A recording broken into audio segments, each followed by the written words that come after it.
আরে ভাই, নতুন মনে হচ্ছে। তুমি কি খুঁজছো? চাকরি, বাড়ি নাকি ব্যবসার আইডিয়া? হ্যাঁ, চাকরির জন্য এসেছি, কিন্তু এখানে সবাই ঘোরায়। আরে ভাই, তুমি একবার ঠিক লয়ে গেছে এইছো। আমি রনি, এই শহরের সকল সমস্যার সমাধান। তুমি আমার কথা শোনো, তোমাকে একটা দারুণ চাকরির জোগাড় করে দেবো। সত্যি? কিন্তু খরচ কেমন লাগবে? আরে খরচের কথা পরে হবে, আগে চা খাই, কথাবার্তা বলি।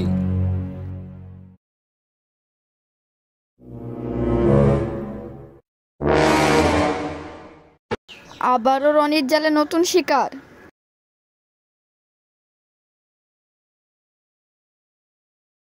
দেখো, আমার একটা বন্ধু আছে, বড় কোম্পানির মালিক।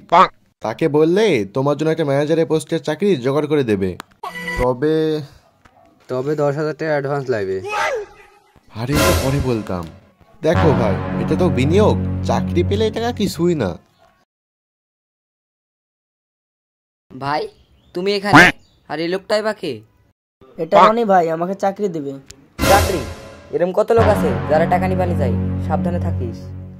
আরে আমি তো ভালো মানুষ, চ তোর জন্য কিছু একটা জোগাড় করে দিই। ভাইয়া, তুমি এত সহজে সবাইকে বিশ্বাস করো কেন? ওই রনির কথাই কিছু গন্ডগোল আছে।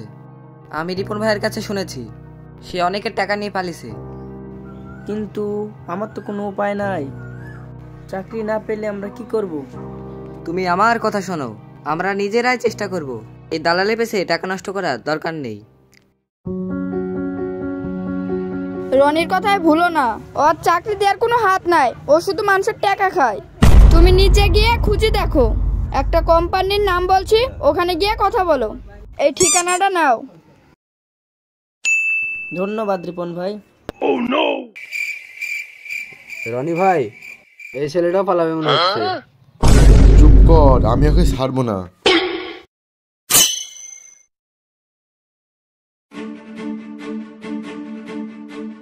কি রিয়া, আমাকে ফাঁকি দিচ্ছ? আমি তোমাকে চাকরি দেবো বলেছিলাম।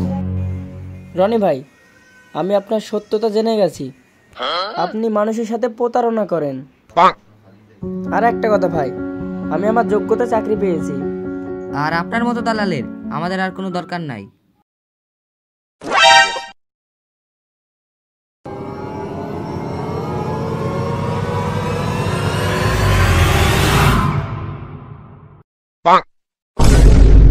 রনি, এবার তোর খেলা শেষ।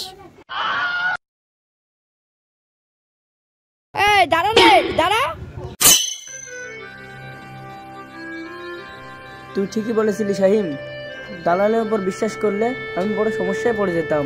এখন থেকে নিজের উপর ভরসা করি ভাই, আমরা একসাথে সব পারবো।